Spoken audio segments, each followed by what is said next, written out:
જય રામનાથ. સ્વયં શ્રી રામનાથ મહાદેવના સાનિધ્યમાં આપણે બ્લડ ડોનેશન કેમ્પ રાખેલ છે. મારું નામ જયભાઈ ચંદુભાઈ રાઠોડ, અમિતભાઈ રાઠોડ, અમિતભાઈ ભુવાશ્રી મારા નાના ભાઈ છે. અમે તથા સર્વે રામનાથ મહાદેવ કાર્યકર્તા બ્લડ ડોનેશન કેમ્પ 14 થેલેસેમિયા પીડિત બાળકો માટે ચલાવી છે. આપણે મહાશિવરાત્રીના દિવસે એક બ્લડ કેમ્પ હોય છે અને એક શ્રાવણ મહિનામાં આપણે વર્ષમાં 2 બ્લડ કેમ્પ કરી છીએ થેલેસેમિયા પીડિત બાળકો માટે.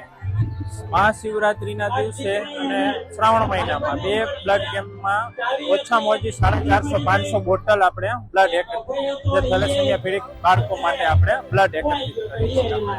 આપણે બપોરના 5 વાગ્યાથી સ્ટાર્ટ કરી છીએ, રાતે 2 વાગ્યા સુધી કન્ટિન્યુ.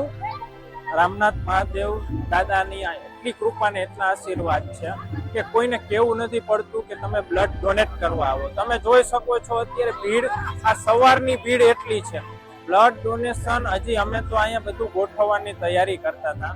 એની પેલા માણસો એટલું કાર્ય કરતા, દાદાની દયાથી એટલા આવતા હતા કે ભાઈ અમારે બ્લડ દેવું છે. પેલા અમારું અમે કીધું કે ભાઈ અમે 5 વાગે સ્ટાર્ટ કરીશું, પણ ટ્રાફિક જ એટલું હતું, અમારે 4 વાગે સ્ટાર્ટ કરવું પડ્યું.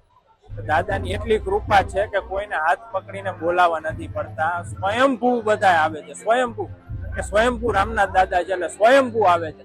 તમે જોઈ શકો છો રામનાથપરામાં અત્યારે એટલી ભીડ છે કે અત્યાર સુધી તમે જોશો સવારથી અત્યાર સુધીમાં ઓછામાં ઓછા 1.5 થી 2 લાખ માણસોએ દાદાના દર્શન કર્યા છે. અને હજી તમે જોજો અત્યારે ભીડ એટલી છે, તમે રામનાથપરા મેઇન રોડ ત્યાં ઉપર જશો તો તમને ક્યાં સ્કૂટર રાખવાની જગ્યા નથી અને ચાલીને આવવાની જગ્યા નથી. એટલો ટ્રાફિક છે કે દાદા ત્યાં કે ભલે અમારે વાર લાગી ગમે એટલી કલાક દાદાના દર્શન કરવા છે, અમે લાઈનમાં ભલે 5 કલાક ઊભું રહેવું પડે.